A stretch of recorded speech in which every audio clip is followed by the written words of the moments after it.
আসসালামু আলাইকুম guys, welcome to my channel. আপনারা সবাই কেমন আছেন? আশা করি আল্লাহর রহমতে ভালো আছেন। আমি আলহামদুলিল্লাহ ভালো আছি, তবে মনটা বেশি ভালো নেই। দীর্ঘ 1 মাস 5 দিন পরে বাপের বাড়ি থেকে শ্বশুর বাড়িতে যাচ্ছি। আর আপনারা যারা আগে পরে ভিডিও দেখেছেন তারা জানেন যে আমার বাবা মা থাকে ঢাকায়। তো আমি ঢাকা থেকে এখন পিরোজপুরের উদ্দেশ্যে রওনা দিচ্ছি। তো এই যে গাড়ি চলে আসছে এবং গাড়িতে উঠেও পড়েছি, গাড়ি ছেড়েও দিয়েছে। তো এই গাড়িটা আমার বাবার, ঠিক আছে, কিন্তু এটা তার নিজস্ব না, ঠিক আছে।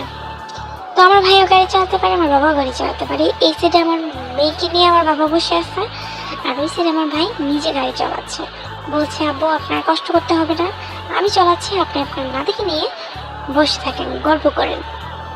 তো আমার বাবাও সেই কাজ করলো, আমার আব্বুও সেই কাজই করলো। সে তার নাতির সাথে গল্প করতে শুরু করলো, নাতনির সাথে। তো এখন আমরা দেখেন, এই যে আমাদের মেয়ের গাড়ি, আমার মেয়ের গাড়ি, আর আমাদের বাকি সব জিনিসপাতি কিন্তু গাড়ির ডিকিতে দেওয়া আছে। তো এই যে আমরা বের হয়ে গেছি নিজেদের গন্তব্যস্থানে যাওয়ার জন্য, শ্বশুর বাড়িতে যাওয়ার জন্য। মেয়ে হয়ে যেহেতু জন্মেছি, অবশ্যই বিয়ের পর শ্বশুর বাড়িতে থাকতে হবে, বাধ্যতামূলক। তবে একটা জিনিস ভাবলে খুব ভালো লাগে, যাদের হাজবেন্ড বাড়িতে থাকে, দেশে থাকে, তারা দিন শেষে সারাদিন কাজ করে ক্লান্ত শরীর নিয়ে যখন হাজবেন্ডের বুকে মাথা রাখে, তাদের ক্লান্তি কমে যায়, তাদের সংসার নিয়ে কোনো আক্ষেপ থাকে না। কিন্তু একজন প্রবাসী বউ কি করে এত সুন্দরভাবে সংসার করে? আমিও তো করছি, সেটা শুধু একজন প্রবাসী বউ জানে, আর এক আল্লাহ জানে। তো যেটা বলতেছিলাম, চলেন ভিডিওতে যাই। তো আমরা গাড়িতে উঠে গেছি, বাস গাড়িতে। তো এটা হচ্ছে যে দোলা বাস। তো আপনারা কমেন্ট করবেন কারা কারা দোলা বাসে উঠে যান আর কারা কারা অন্য বাসে উঠে যান।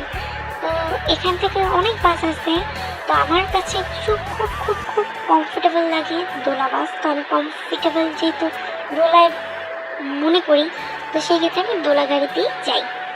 আমি বাপের বাড়িতে আসার সময়ও দোলা গাড়িতে আসি, যাওয়ার সময়ও দোলা গাড়িতে যাই। তো আপনারা কে কোন গাড়িতে যান অবশ্যই কিন্তু কমেন্টে বলে যাবেন, ঠিক আছে। তো এই যে যাচ্ছিলাম তখন আর কি, এদিকে রাস্তাগুলো খুবই সুন্দর লাগছিল। তো আমি ভাবলাম একটু ভিডিও করি, অনেক সুন্দর লাগবে। এখানে অনেক সুন্দর সুন্দর পলাশ ফুল ফুটেছে, অনেক সুন্দর লাগছিল।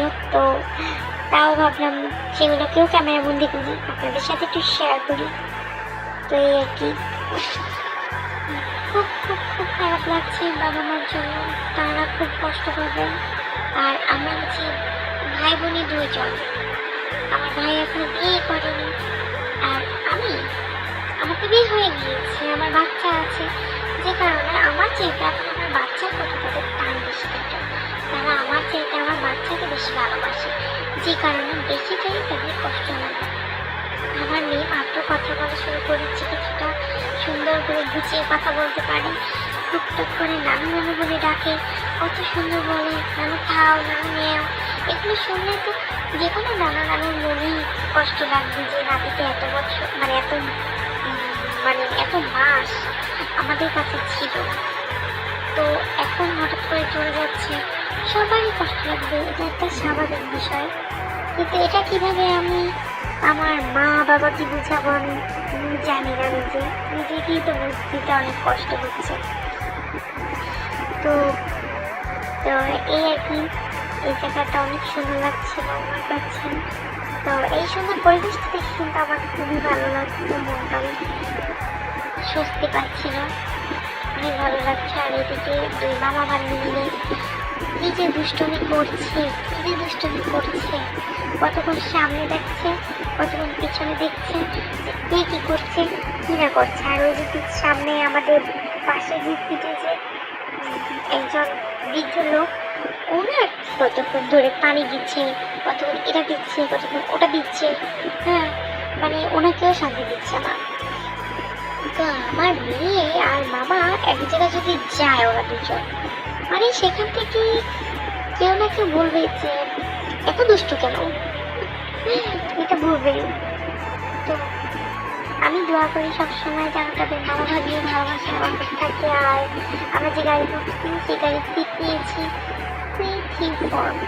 আর আপনারা যারা দেশের উদ্দেশ্যে রওনা দেবেন তারা অবশ্যই সামনের টিকিট কাটবেন, কারণ সামনের টিকিট কাটলে হবে কি আপনাদের কমফোর্টেবল লাগবে, পিছনে ধাক্কা লাগতে পারে, ঠিক আছে? এবং কি জোরে যদি গাড়ি ব্রেক করে সমস্যা করতে পারে। হ্যাঁ, খুব সামনে বসতেও হবেই, তবে ভালো লাগবে, নিজের কাছে একটা ভালো লাগে, সাথে বসে আছি এবং ধাক্কাটাও কম লাগে এবং নামতে গেলে উঠতে গেলেও সুবিধা হয় সামনে বসলে। তবে আমি আপনাদেরকে এটাও সাজেস্ট করবো যে একেবারে সামনে বসবেন না, একেবারে সামনে বসাটা খুবই রিস্কের একটা ব্যাপার। তো এই আর কি, অনেক রিস্কের ব্যাপার। এদিকে মামা ভাগ্নি দুষ্টুমি করছে আর আমি এদিকে ভিডিও করছি। আর আমার ভাই সে তো বলছে ভিডিও এরকম কেন দেখাচ্ছে, ওরকম কেন দেখাচ্ছে। নিজের তো ভিডিও ছাড়বে না, তবে আমাকে খেয়ে বলবে ভিডিও এমন কেন করছিস, এমন কেন করছিস। তো দেখতেই পেয়েছেন ওটা আমার বড় ভাই, একমাত্র ভাই। আর আমার মেয়ে ওখান থেকে বাতাস আসছে, গাড়ি চলছে আর বাতাস আসছে আর করছে, বাতাসটাকে উপভোগ করছি আমরা। তো আজকের ভিডিও এই পর্যন্ত, সবাই ভালো থাকবেন, আল্লাহ হাফেজ।